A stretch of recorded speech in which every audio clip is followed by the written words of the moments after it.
how to delete Telegram account permanently on iPhone or iPad. So let's get started. First thing first, open the Telegram app on your mobile device or iPad and make sure to log into your Telegram account. After that, make sure you are inside the Telegram settings by tapping on the setting icon available in the bottom right corner.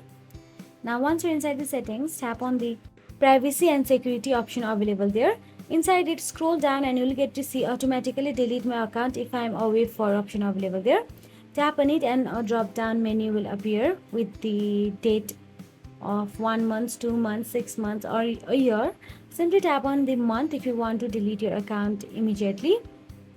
After you tap on the month, all you have to do is delete the Telegram app from your mobile device and it will be deleted right after the month.